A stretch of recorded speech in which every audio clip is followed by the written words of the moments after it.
बहरे दीदार मुश्ताक है हर नज़र, दोनों आलम के सरकार आ जाइए।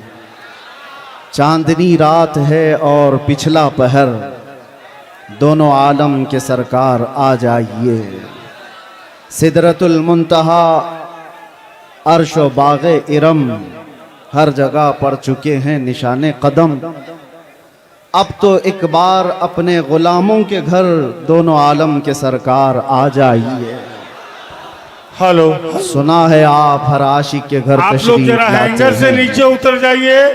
हम माफी चाहेंगे हजरत, थोड़ा लोहा का पंडाल है, तार अगर किसी को भी कुछ हुआ तो उसका जिम्मेवार हम लोग नहीं होंगे। आप लोग लोहा का फ्रेम से नीचे उतर जाए, बड़ी मेहरबानी होगी। कहीं से भी कोई तार अगर ग्राउंड किया तो पूरा लोहा का पंडाल है, इसमें पूरा करंट आ जाएगा। आप लोग से बार बार रिक्वेस्ट कर रहे हैं, गुजारिश कर रहे हैं। ठीक है, इंशाअल्लाह अज़ीज़ कुछ नहीं होगा। करंट तो वैसे ही मुसलमानों में पहले से मौजूद है, करंट को फिर क्या करंट लगे।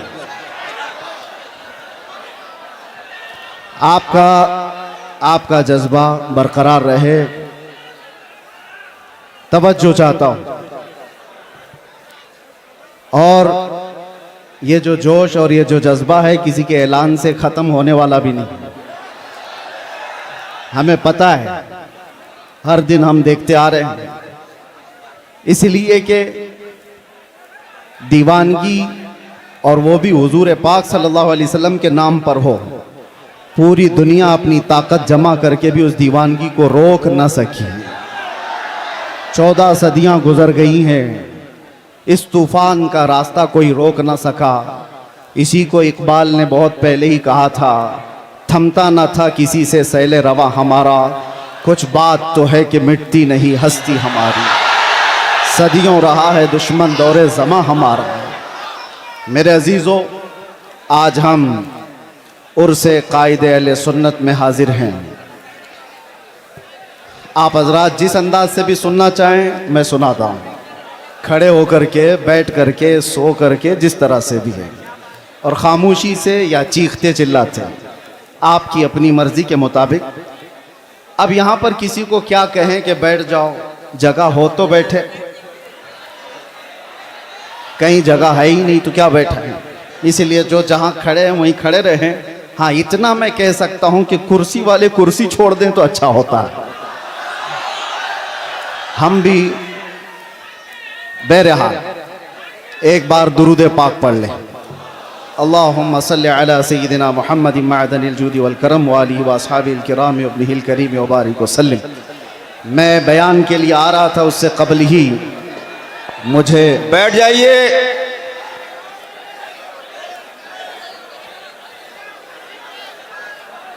बैठिए बैठिए, धक्का मुक्की मत करिए, बैठ जाइए।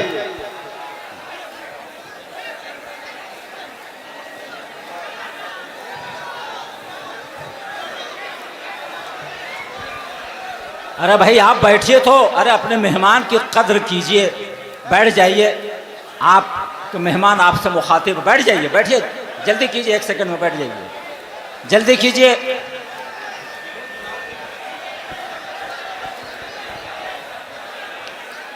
आप हजरात जिस मुक़द्दस महफिल में आए हैं उसकी तरफ तवज्जो करते हुए, और ख़ास तौर पर ये मिंबर जो होता है ये मिंबर रसूल कहलाता है। मैं तमामी नौजवानों से कहता हूँ कि अदब अगर बरकरार नहीं है तो फिर इस तरह के जलसे में हाजिर होने का मतलब भी नहीं निकलता। वाह, कोई फ़ायदा नहीं होता। यही वजह है, मुझे अभी आने से पहले ही हमारे असीर मुफ्ती आज़म हिंद सईद नूरी साहब किबला ने कहा था थोड़ा ठंडी तकरीर कीजिए। अब आप मुझे बताएं, ऐसे माहौल में कौन ठंडी तकरीर करता है? वाह वाह वाह वाह। और इसी वजह से हम जलसों में जाना कम भी कर चुके हैं कि ये मजमा संभलने को संभलता नहीं और वक्त ज़ाया होता चला जाता है। बहरहाल आज जिस कायदे अहले सुन्नत के उर्स में हम हाजिर हैं, मैं थोड़ा ही वक्त लूँगा एक ही बात मैं कहूँगा, पिछले 3 दिन से आपने उनकी सीरत पर बहुत कुछ सुना होगा। उलमा, खुतबा, शोरा, यहाँ पर बहुत सारी चीज़ें आपको सुना कर जा चुके हैं। लेकिन मैं अपनी ज़िंदगी में आज महसूस करता हूँ, पल पल घड़ी घड़ी अगर किसी की याद आती है मुश्किलात में, तो वह अरशदुल कादरी जैसे कायद की याद आती है। आज उम्मत को जिस कायद की ज़रूरत है वो अरशदुल कादरी जैसा कायद था, जो उलमा को मुत्तहिद करे, मरबूत करे, सियासत में हमारी क़ियादत को एक नाम तक पहुँचाए, हमारे मिली मसाइल को कमरे के अंदर बैठ करके हल कर सके, वो एक दूसरे पर तीखे निशाने करने वालों पर जा करके सुलह मुसालहत की बात कर सके। वो कायद आज हमें नज़र नहीं आता जो कायदे अहले सुन्नत के अंदर खूबियाँ थीं। हैरत होती है कि इतने तबलीगी दौर, इतने तबलीगी सफ़र करते हुए वो किताबें किस वक्त लिखते थे। उनके कलम में अल्लाह ने ऐसी बरकत रखी थी। एक बात मैं आपको बताता हूँ, अल्लाह ताला जिससे दीन की खिदमत लेता है उसकी ज़िंदगी के वक्त में अल्लाह बरकत देता है। वो थोड़े से वक्त में बहुत कुछ काम करके जाता है। आम लोगों से ये मुमकिन नहीं होता। अल्लामा अरशदुल कादरी अलैहि रहमत व रिजवान ने जो एक क़ियादत का अच्छा चेहरा पेश किया, काश आज उम्मत को फिर से एक वैसा कायद मिल जाएगा। अहले सुन्नत व जमाअत के दरमियान एक ऐसा ऊंचा चेहरा जिसके जलजला और ज़ेरो ज़बर से पूरी दुनिया आज तक कांपती है, जिसका जवाब नहीं दिया जा सका है। आप जमशेदपुर वाले, जो नई नस्ल है, जो नए नौजवान हैं, यंगस्टर्स, जिन्होंने उस कायदे अहले सुन्नत को देखा नहीं है, आप आज की दुनिया में जी रहे हैं। तुम्हारी ये खुशबख्ती और सआदत की बात है कि पूरी दुनिया में जिसने अहले सुन्नत व जमात का दर्द लेकर के तबलीगी सफर किए, वो तुम्हारी जमीन पर आराम कर रहा है, वो इसी जमशेदपुर में आराम कर रहा है। आप क्या समझते हैं मोहल्ले में बैठ करके 4 लोगों की इस्लाह कर लेना ये क़ियादत नहीं है। मैं जा करके देख करके आ रहा हूं, मिस्र में, तुर्की में, वहां तक भी ये पहुंचे हुए हैं अपने अहले सुन्नत का दर्द लेकर के। हद तो ये हुई कि जब मैं आपकी तारीख में ये पढ़ा, 1982 में आप तेहरान भी चले गए, ईरान, इनकलाब ईरान के बाद जो ईरान के हालात सख्त हो गए थे। क्यों गए मियां? आप सुन्नी आलिम हैं, शियों के मुल्क में क्यों गए?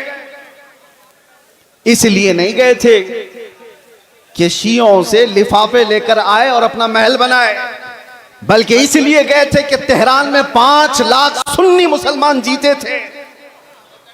उनके मुस्तकबिल की फिक्र करके हिंदुस्तान से वो ईरान पहुंचे थे। ईरान के सुन्नियों को एक मस्जिद बनाने की इजाजत नहीं दी जा रही थी, तो दर्द ईरान के सुन्नियों को नहीं, हिंदुस्तान में बैठे अरशदुल कादरी के दिल धड़क रहे थे। उम्मत का दर्द हो तो क़ियादत आती है। और एक बात, मैंने आप ही के अशार से अपनी गुफ्तगू का आगाज किया। सबसे मेरी पसंदीदा नात अकेले में जब भी मैं सुनता हूं, सबसे ज्यादा अल्हम्दुलिल्लाह आला हजरत की नातों के बाद अरशदुल कादरी अलैहि रहमा की ये नात, इसलिए कि ऐसा है कि ये हम जेल में भी गुनगुनाते थे तो तसल्ली होती थी। बहरे दीदार मुश्ताक है हर नजर, दोनों आलम के सरकार आ जाई। चांदनी रात है और पिछला पहर, दोनों आलम के सरकार आ जाइए। ये वो कहता है जिसका दिल बाराहे रास्त मुस्तफ़ा से जुड़ा हुआ होता है, जिसकी दिल की धड़कनें मेरे आका के इश्क में धड़क रही हो, वो इस तरह की तमन्नाएं करता है। और एक बात मैं आपको बताऊं, बहुत सारे लोगों को देख करके आप कंपेयर ना करना। जिसके सीने में सच्चा इश्क रसूल होगा, उसके दिल में ऑटोमेटिक उम्मत का दर्द भी होगा। ये लाजिम चीज है। जो नबी से बेपनाह मोहब्बत करता है, बाय डिफॉल्ट जिसको कहते हैं ना, ऑटोमेटिक उसके अंदर उम्मत की मोहब्बत और उम्मत का दर्द आ ही जाता है। वो ऐसा नहीं है, ऐसा नहीं है कि उम्मत को तोड़ने की बात कर रहा होता है और रसूलुल्लाह की सीरत बयान कर रहा होता है। झूठा होगा। नबी से मोहब्बत करने वाले की सबसे पहली अलामत बयान की गई है, मेरे आका ने खुद फरमाया, मल्लम यहतम बि अमरिना फलैसा मिन्ना, जो इस हाल में सुबह किया कि मेरी उम्मत का ख्याल नहीं किया, वो मेरी उम्मत में से नहीं है। हुजूर ने फरमाया, जो उम्मत मुस्तफा का ख्याल नहीं करता, हुजूर फरमाते हो मुझ में से नहीं है। और जो रसूलुल्लाह से मोहब्बत करता है उसे उम्मत का दर्द सताता है, उम्मत का दर्द सताता है। अल्लामा अरशदुल क़ादरी रहमतुल्लाह ताला अलैह की जिंदगी को पढ़ो ए नौजवानों, कितनी जगहों पर वो सफर करते चले गए। उस जमाने में जब टेक्नोलॉजी इतने उरूज पर नहीं थी, असबाब इतने नहीं थे। आज हमें वक्त बचाने के लिए इतने पापड़ बेलने पड़ते हैं। मैं अपनी बात कर रहा हूं, मैं कहीं जा करके अपने सफर की दास्तानें नहीं सुनाने का कायल नहीं हूं, लेकिन फिर भी मैं आपको बताऊं कि सफर को बचा बचा करके वक्त के लिए आज हम इतनी कोशिश करते हैं, फिर भी अपने घर को वक्त नहीं दे पाते। अपने घर के लिए वक्त निकालना मुश्किल हो जाता है। जबकि आज प्लेनों का सफर करते हैं, इधर से बैठे उधर उतरे। और ये वो अशखास, वो नुफूस कुदसियां हैं जिन्होंने कई कई दिनों तक बसों के और ट्रेनों के सफर किए थे, और फिर भी उम्मत के दरमियान जाकर के खिदमत इस्लाम का वो हक अदा किया जो आज प्लेनों का सफर कर करके भी 100 लोग नहीं अदा कर सकते, नहीं कर सकते। वो दर्द था उम्मत का। मैं मेरे वालिद गिरामी रहमतुल्लाह ताला अलैह से अल्लामा अरशदुल क़ादरी रहमतुल्लाह अलैह के मुतालिक बहुत बचपन में सुना था, जब मेरी उम्र अभी मुश्किल से 7-8 साल रही होगी। उस वक्त से सुनते आए जब अभी मदरसे की दहलीज पर कदम भी नहीं रखे होंगे। हाँ, किस वजह से सुनते थे? वो कसरत से सरकार मुफ्ती आजम हिंद का और हुजूर हाफिज मिल्लत का जिक्र करते, और अल्लामा अरशदुल क़ादरी रहमतुल्लाह अलैह के मुतालिक बताया कि कर्नाटक की सरजमीन पर, कर्नाटक की सरजमीन आप ऐसा समझे कि आज के दौर में भी इल्मे दीन से शगफ रखने वाली उतनी वहां पर कौम आबाद नहीं है। आज भी ऐसे हालात हैं। उस जमाने में फरमाते थे, मेरे वालिद के एक खत लिखा था खाली, और उस खत की बुनियाद पर वो जानते भी नहीं थे हमें। आ गए स्टेशन पर आकर के पूछने लगे कि फला मौलाना ने खत लिखा था मुझे, मैं यहां आया हूं। पता पूछते हुए मस्जिद तक पहुंचे, और मुसलसल कई दिन तक वहां पर ये फरमाया करते थे, कई मस्जिदों के सिलसिले में फिक्र, कई मदरसों के मुतालिक फिक्र। और आज उनका एक दर्द में एक जुमले में बताता हूं, उलमा समझ जाएंगे, उलमा समझ जाएंगे। बड़े बड़े कायदीन, माफ करें मैं किसी को टॉन्ट नहीं करना चाह रहा, बड़े बड़े पीर बने, कुछ भी बने, उम्मत का दर्द नहीं है तो उनके लिए ये जुमला है।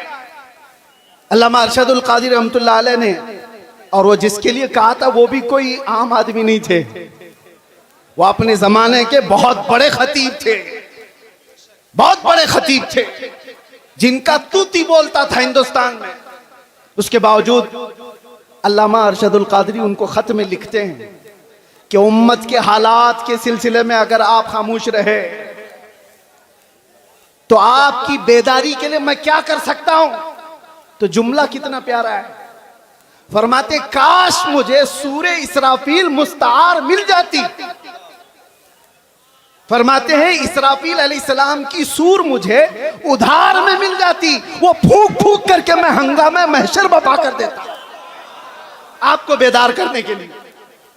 ये दर्द था मेरे अजीजों, दर्द था।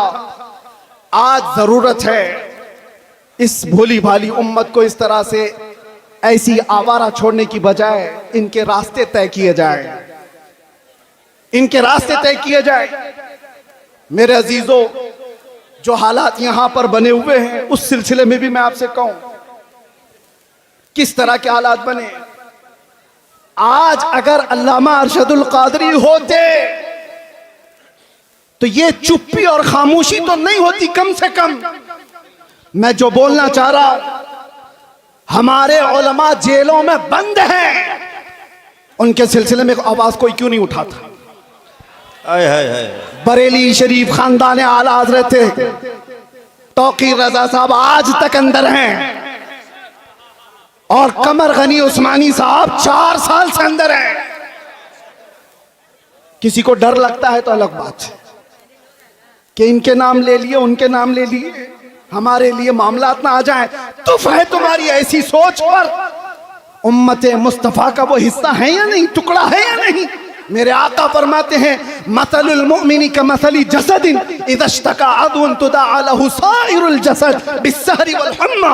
मोमिन की मिसाल ऐसी है कि जैसे एक जिस्म के कई आज़ा, एक जिस्म के कई आज़ा, अगर बुखार आए तो हाथ में भी तकलीफ होगी, पैर में भी तकलीफ होगी, सर में भी दर्द होगा। मोमिन की मिसाल ऐसी है कि एक मोमिन को दर्द होगा तो सारे मोमिनों को दर्द होना चाहिए। बेशक सारे मोमिनों को दर्द होना चाहिए। मदरसे वाले, तंजीमों वाले, खानकाहों वाले ये सोच के बैठे हो कि अभी हमारी खानका पे थोड़ी ना कोई मसला आया है, वो जाता है तो जाए। अगर तुम्हारी ऐसी सोच है तो इंतजार करो, कल आपकी बारी है, कल आपकी बारी है। कितना बचना चाहोगे?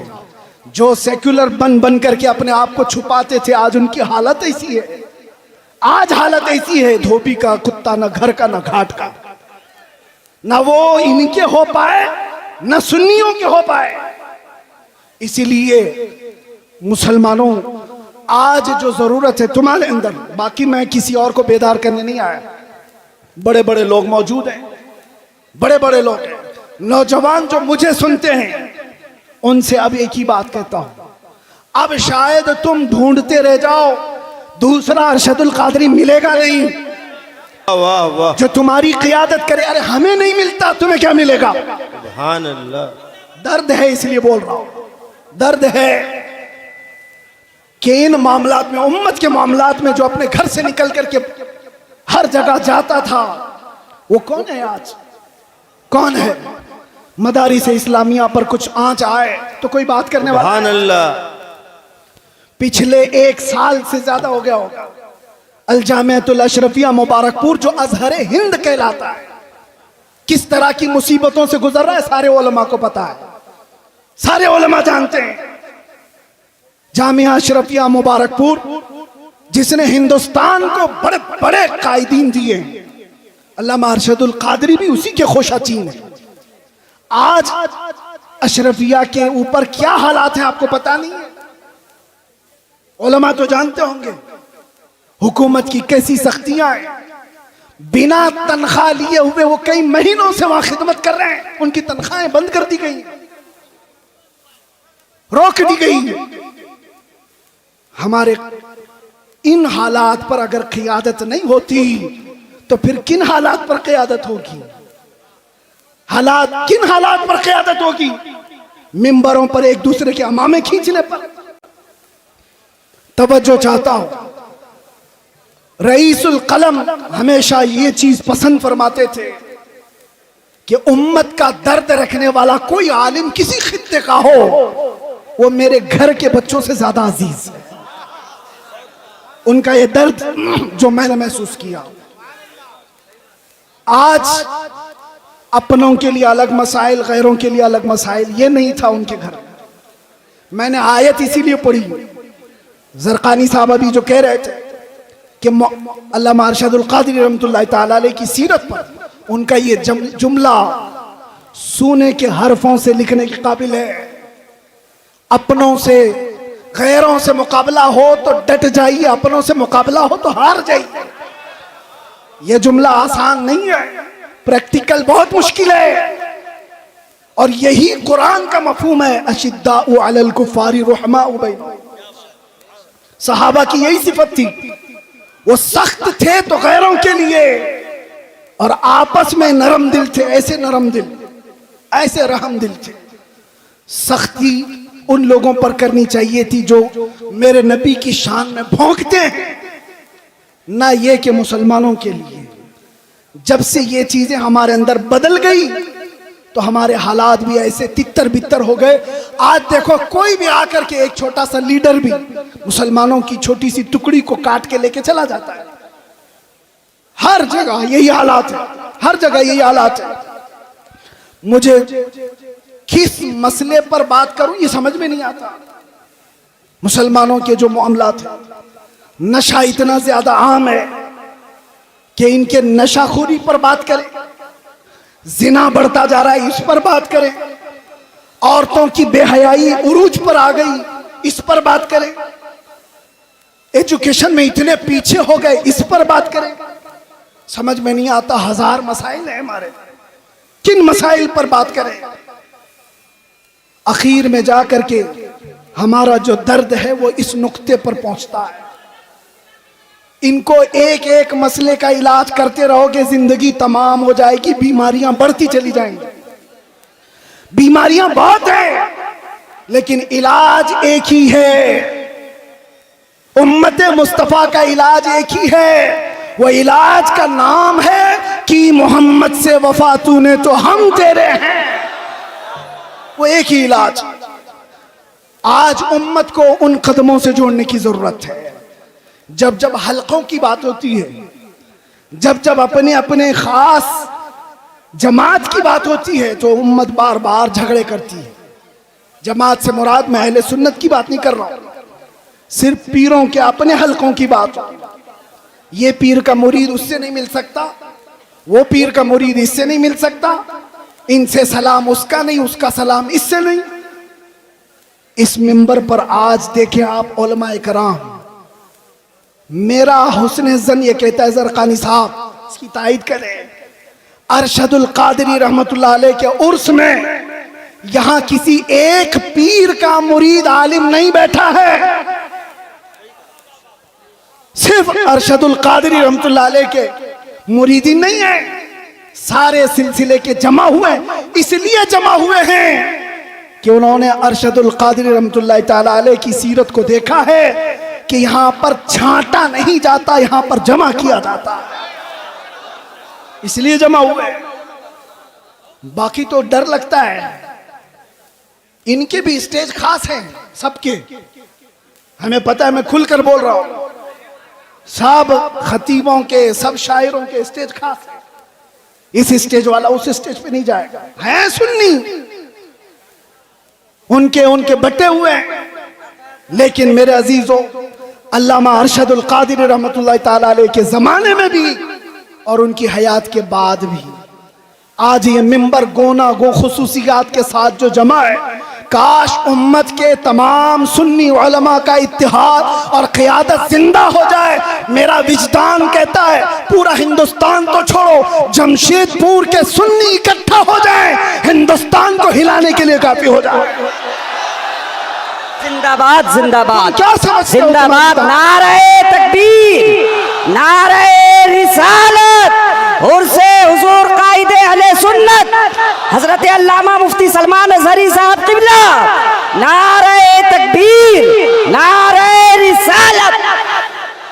मैंने सुना था मिंबर पर, हो सकता है कि बहुत ज्यादा भीड़ भाड़ की वजह से नज़्म व नस्क़ खराब हुआ हो। ज़रक़ानी साहब यहाँ पर बहुत सारे उसूल रखते हैं, उन उसूलों में ये भी मैं अर्ज किए देता हूँ कि जिसका उर्स हो रहा है उसी का नारा लगाए, यहाँ जो खड़ा है उसका नारा ना लगाए। होना ये चाहिए, हमारे मरने के बाद फिर लगाए।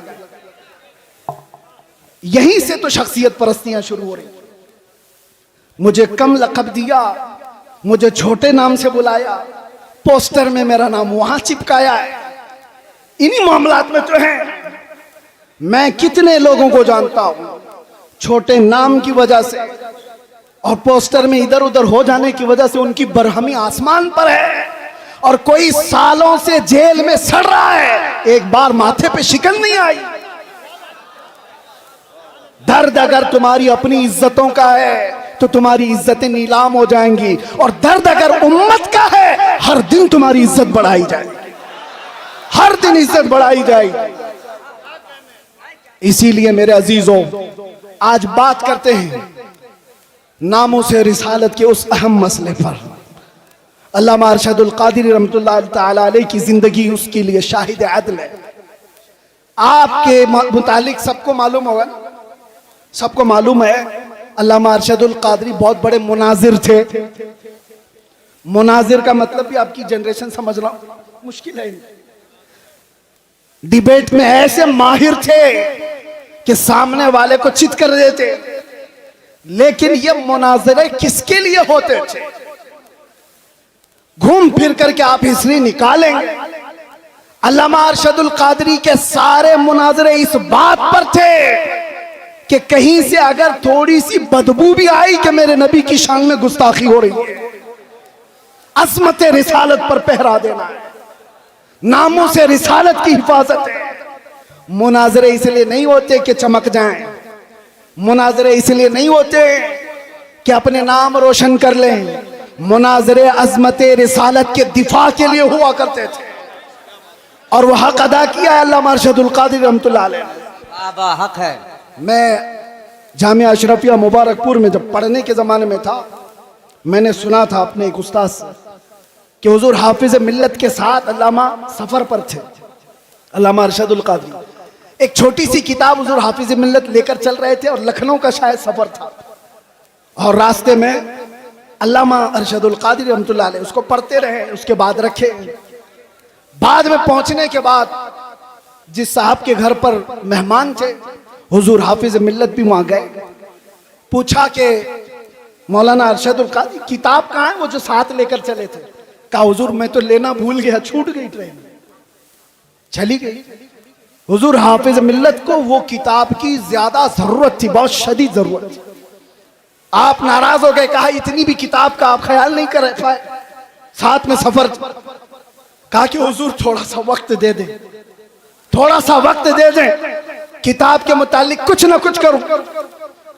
फरमाया कि जो किताब उन्होंने ट्रेन में बैठकर मुताला किया था, पूरी किताब लिख करके हुजूर हाफिज मिल्लत को दे दी।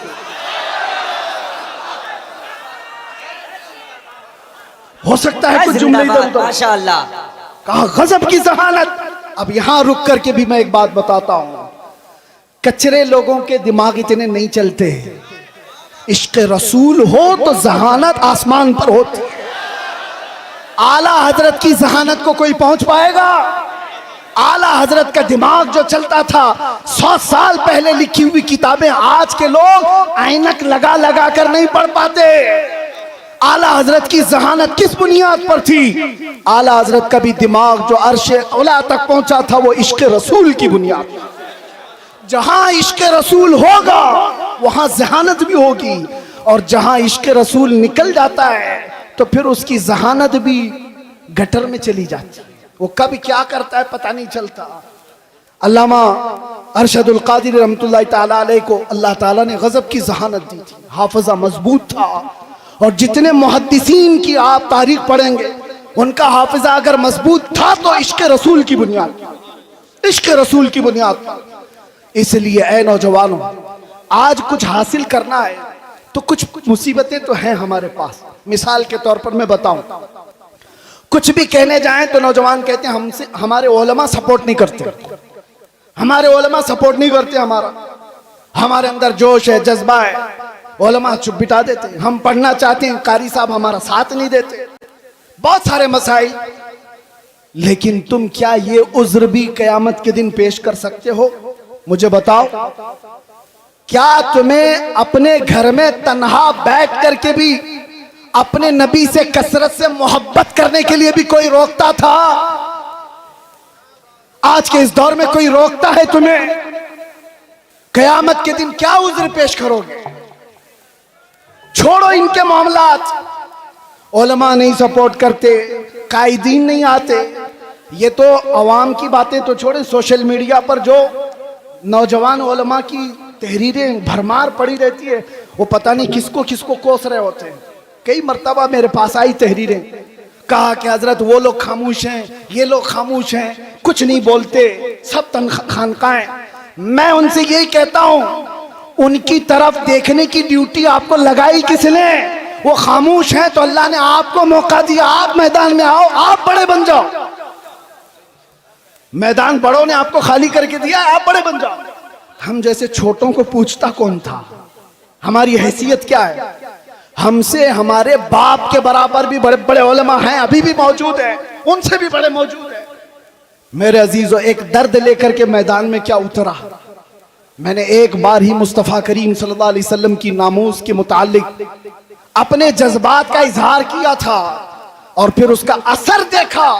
50 लोगों में बैठकर की हुई बात थी, रब्बे जुल जलाल ने पूरी दुनिया के चप्पे चप्पे में पहुंचाया। आज हमें हर एक की नजर के सामने बिठाया। सबके सामने हमारी जो इज्जतें हैं वो इसलिए नहीं है कि मैं बहुत बड़ा तुर्रम का हूं, बहुत बड़े बादशाह का बेटा हूं या कोई सियासी नेता हूं। ये जो कुछ भी इज्जतें मिली हैं ये कदम मुस्तफा की बरकत है। जब तक बिके न थे तो कोई पूछता न था, या रसूल अल्लाह तुमने खरीद कर हमें अनमोल कर दिया। आज दुनिया में ये मकाम देखा है, जो एक बार मुस्तफा की इज्जत की बात करता है, मौला दिल दिल में उसको बिठा रखता है। और फिर सोचो, जो अपनी जिंदगी हुजूर की मोहब्बत में फना कर देता है, तब जाकर के वो बरेली का इमाम अहमद रजा बनता है। बेशक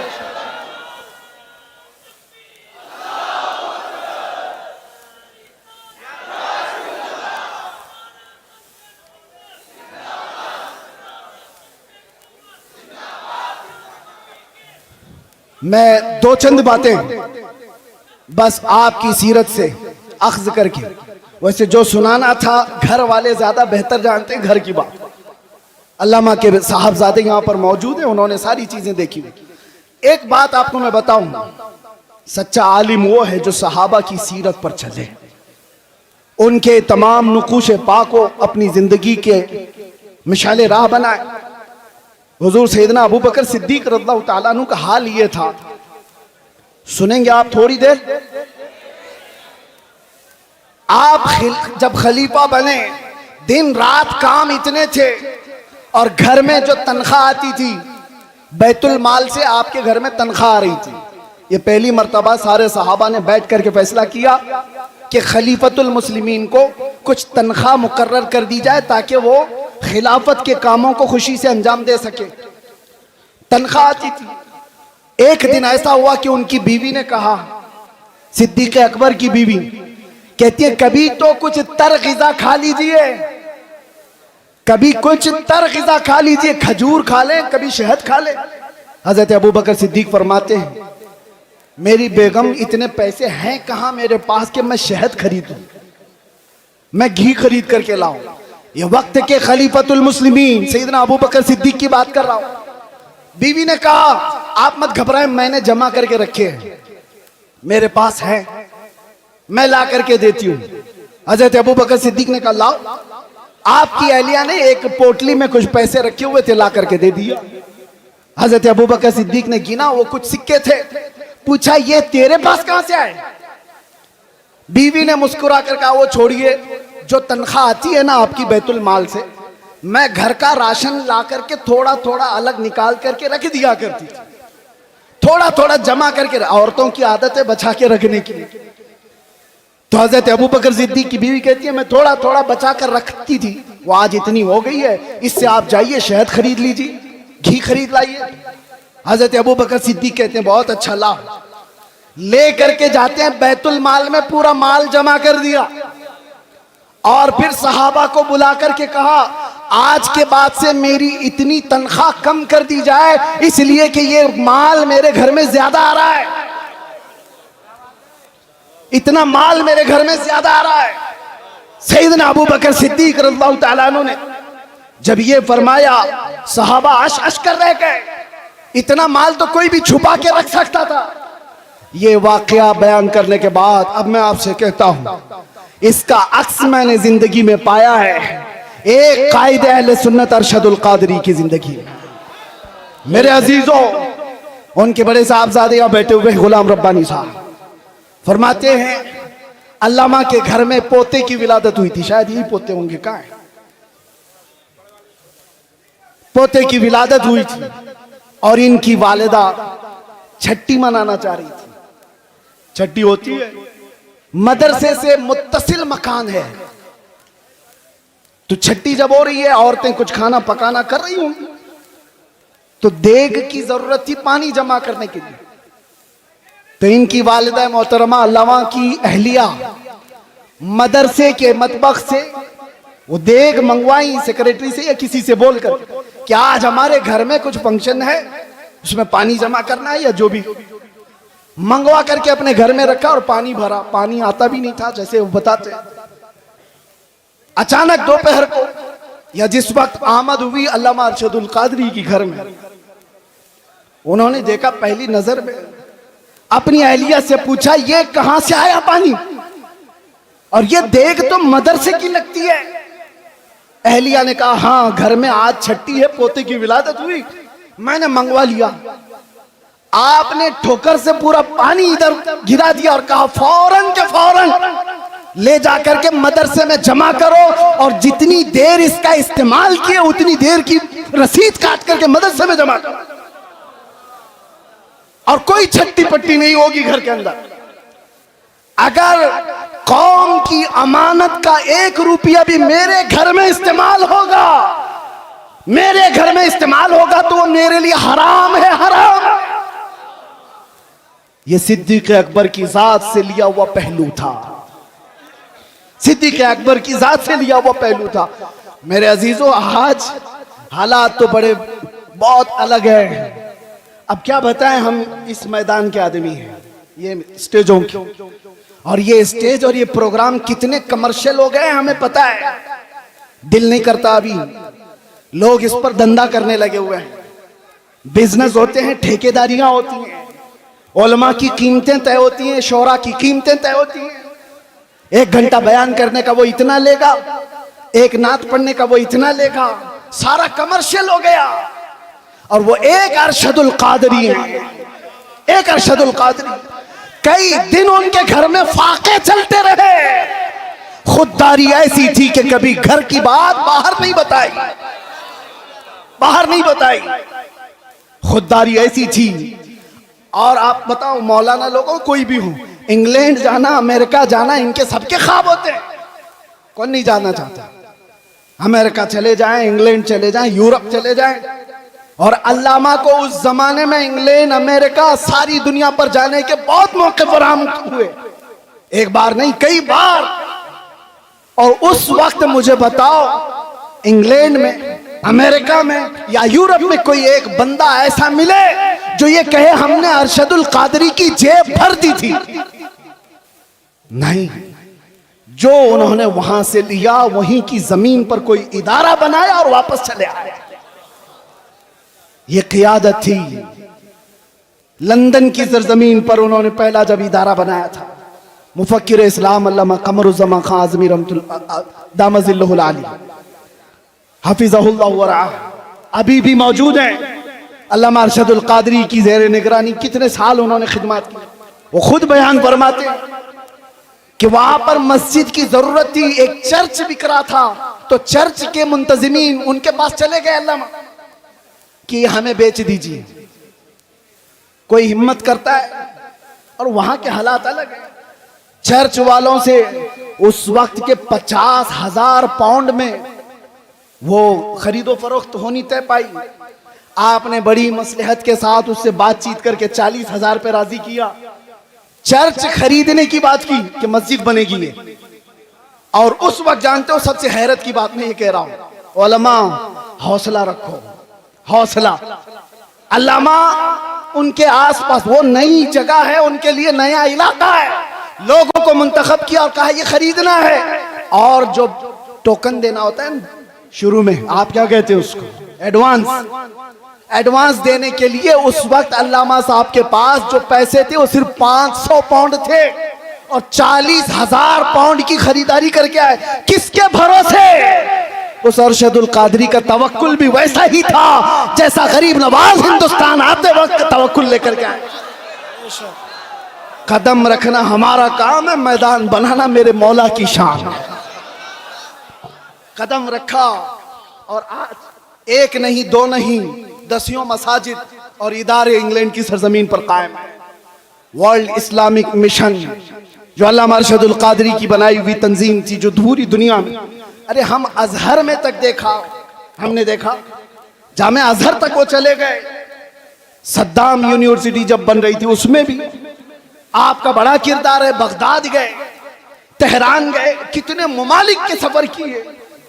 और जब उनको अपने भोले भाले जवानों का दर्द सताता था कि ये तबलीगी जमात के चक्कर में पड़ जाएंगे, तो दावत इस्लामी का क़याम भी आपकी ईमा पर हुआ था। अल्लामा अरशदुल कादरी रहमतुल्लाह ताला अलैह का। और एक बात ये भी मैं बताता हूँ, वो तहरीक खूब फल रही है, फूल रही है, और फले फूले, लेकिन किसी तंजीम और तहरीक के फलने फूलने में उसके बानी के इखलास की बहुत ज्यादा जरूरत होती है। और वो इखलास अरशदुल कादरी का हर जगह पर नजर आता है। हाफिज मिल्लत का इदारा यूं ही कायम नहीं है। सीमेंट और गारे की इमारतें बनाना बहुत आसान है, अशरफिया बनाना आसान नहीं है। क्यों? सिर्फ इमारतें बनाने का नाम आप मत समझ लें इदारे हैं।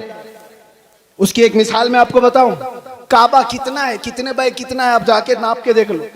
आज हिंदुस्तान में हो, कोई भी हो, एक छोटा सा मिडिल क्लास का आदमी भी अपने खर्चे से, जितने में उसका घर नहीं बनता उससे कम खर्चे में काबा बना सकता है। 4 कोने बनाने, ना कोई डिजाइन करना है, ना खिड़कियां, ना अंदर डेकोरेशन, बन तो जाएगा। इतने सदियों से कोई काबा क्यों नहीं बनाता? क्यों नहीं बनाता? आप समझो काबा सिर्फ ये 4 दीवारी और 4 कोने का नाम नहीं है। तुम बना तो लोगे, करोड़ों दिलों को खींचने की कशिश कहां से लाओ? ये कहां से आती है? ये इमारतों के बनाने में नहीं आती, वो मुखलिसीन की बरकत हुआ करती है। जामिया अशरफिया मुबारकपुर आज भी फल फूल रहा है, और एक दो नहीं हजारों उलमा वहां से निकले। उसकी हर ईंट में पसीना नहीं, हाफिज मिल्लत का खुलूस लगा हुआ है। इसी तरह जिन तहरीकों पर अल्लामा अरशदुल कादरी रहमतुल्लाह ताला अलैह की दुआएं रही, वो फल रही है, फूल रही है। इखलास जिसके अंदर लगा रहेगा उसमें बरकत भी ज्यादा रहेगी, तादेर व कायम रहेगा। ये चंद बातें थी। अब एक और बात उलमा के सिलसिले में, अल्लामा रहमतुल्लाह ताला अलैह उनके इस्लाह का तरीका देखा। उनको भी अपने जमाने में कुछ लोगों से शिकायतें थी, तो उन्होंने स्टेज पर आकर के गाली गलौज करके इस्लाह नहीं की। उनको भी बहुत सारे लोगों से कई मसले हुए, लेकिन उनके खुतूत गवाह हैं कि उन्होंने दूसरे उलमा की इस्लाह कैसे की।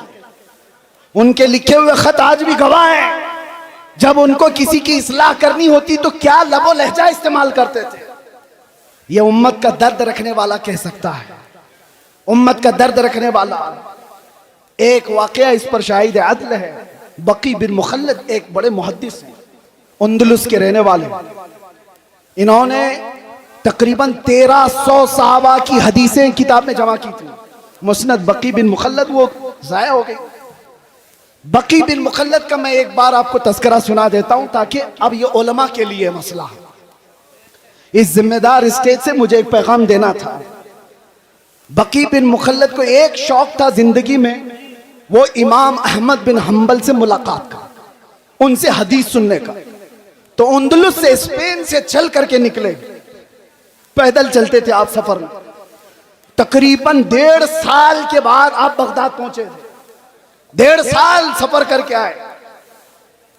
कितने हजार किलोमीटर का सफर है अंदलुस से बगदाद। बगदाद आने के बाद पता चला कि इमाम अहमद बिन हम्बल को हुकूमत की पाबंदियां हैं, पुलिस का घेरा है, उनको बयान करने पर पाबंदी है। कभी ये वाकया पढ़ते हैं तो हमें पूरे हालात नजर आने लगते हैं। पाबंदी लगाई गई इमाम अहमद बिन हम्बल पर। बहुत बड़े मुहद्दिस इमाम अहमद बिन हम्बल कौन है? जिनको 5 लाख हदीसें रसूलुल्लाह की याद थी। वो इमाम अहमद बिन हम्बल की बात कर रहा हूं। हुकूमत सख्त थी, आप पर पाबंदी थी, लेकिन बकी बिन मुखल्लद जिस वक्त आए बगदाद में, वो पूछते रहे इमाम अहमद बिन हम्बल कहाँ रहते हैं। सब लोग डरने लग गए, उनका नाम लेने से ही डरने लगे। अरे किसका नाम ले लिया? हमारे ऊपर 19 केस लगाए हुए हैं, हमारा नाम कोई ले ले तो सामने वाला भी सोचता अरे इनका नाम क्यों ले लिया। एक तजुर्बे की बात बता रहा हूं, जिसके ऊपर हुकूमत की सख्तियां होती हैं वैसी कौम उसको दूर करने लगती है। उसके साथ ना बैठो, मेरे ऊपर भी केस हो जाएगा। बकी बिन मुखल्लद पूछते रहे, कोई बता नहीं रहा था। कुछ लोगों ने कहा, उन्होंने पूछा क्या कोई और मुहद्दिस हैं यहाँ पर जो हदीसें सुनाते हैं? कहा हाँ है ना। कहा कौन है? यहया बिन मुईन, वो भी पाए के मुहद्दिस थे। कहा बकी बिन मुखल्लद मैं जाता हूं, उनसे हदीस सुनता हूं। वो एक मस्जिद में बैठे हदीसें सुना रहे थे। कौन? यहया बिन मुईन। और जब हदीसें बयान करने के बाद उन्होंने सवालात पूछने के लिए मौका दिया, तो बकी बिन मुखल्लद ये खुद आगे बढ़ते हैं।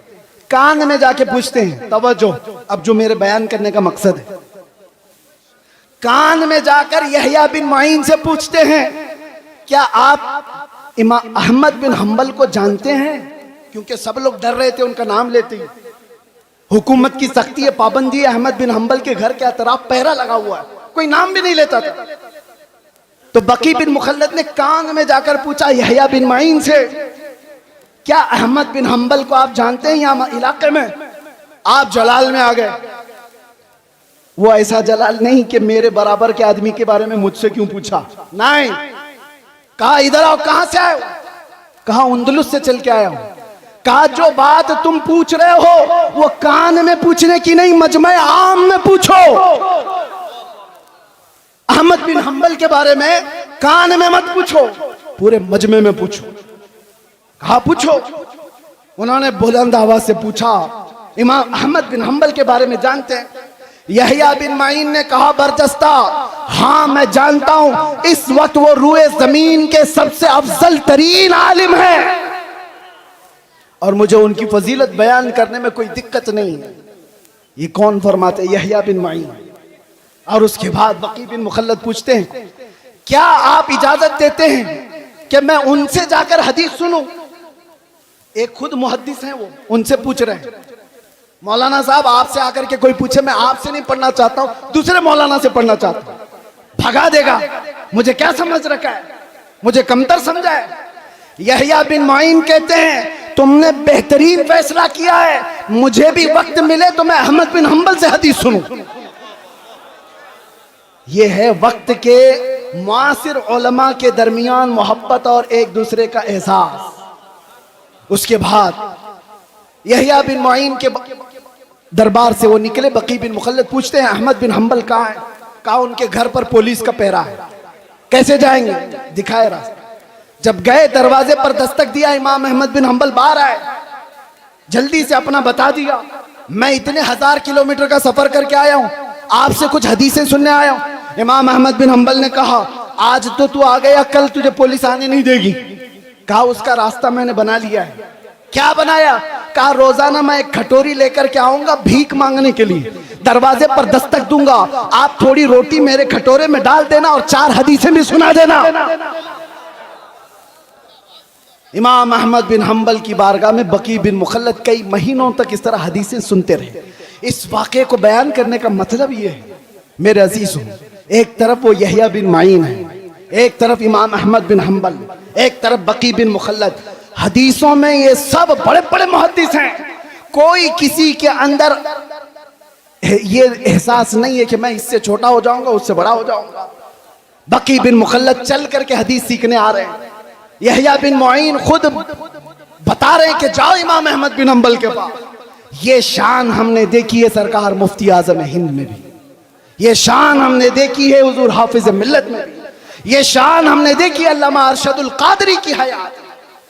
आज अगर नफसानियत से बाहर निकल आए तो आप में से कोई पीर साहब अगर ये कह दें तो बड़ी बात है आज के जमाने में कि जाए हमसे अफजल पीर हुआ है उनसे बैत कर लो, बहुत मुश्किल है। बहरहाल ये सब मसाइल छोड़ दें। नौजवानों तुम्हारे लिए सिर्फ एक बात है, आज जिस तरह ये खाली खाली नजर आ रहे हैं, उलमा के अपने मसाइल है, माशी मसाइल, हुकूमत की सख्तियाँ, और हम तो ठहरे ऐसी पागल कि आज पकड़े फिर कल पकड़े, पता नहीं क्या क्या हालात हों। लेकिन इन हालात में अल्लाह ताला तुम्हें तन्हा कभी नहीं छोड़ेगा। ये उम्मत मुस्तफ़ा को सुबह क़यामत तक रहना है, सुबह क़यामत तक ये आबाद रहेगी। टेंशन इस्लाम के ख़त्म होने का नहीं है। आपको डर ये नहीं पालना है कि कुरान ख़त्म हो जाएगा, इस्लाम ख़त्म हो जाएगा, कभी नहीं ख़त्म होगा। टेंशन इसका लेना है कि तुम्हारे अपने ईमान का क्या होगा। इस्लाम का कुछ नहीं होगा, कुरान का कुछ नहीं होगा, अल्लाह उनका मुहाफिज है। तुम्हारे अपने ईमान का क्या होगा? ये बहते हुए सैलाब में चले जाओगे या जोरदार आंधियों में तुम अपना ईमान बेच दोगे। आज के हालात इस बात का सवाल करते हैं नौजवानों, तुम अपना ईमान इतना कमजोर ना कर लो कि तुम्हें वक्त की दौलतमंद खरीद ले, तुम्हें कोई डर खरीद ले, तुम्हें कोई डरा धमका करके ईमान से दूर कर दे। इतना कमजोर ईमान मत पालो। अब हमारे पास कायदीन बार बार नहीं आएंगे, वाज़ो नसीहत करने वाले भी नहीं आएंगे, हो सकता है मदरसे आगे चल करके मुश्किलात का सामना करें, ये मिंबर की भी इज्जतें दाव पर लगी हुई हैं। आज ये सजा है, कल क्या पता। अल्लाह सदा कायम रखे, शाद रखे, आबाद रखे, लेकिन बातिल कुव्वत उनकी नजरें इस पर है।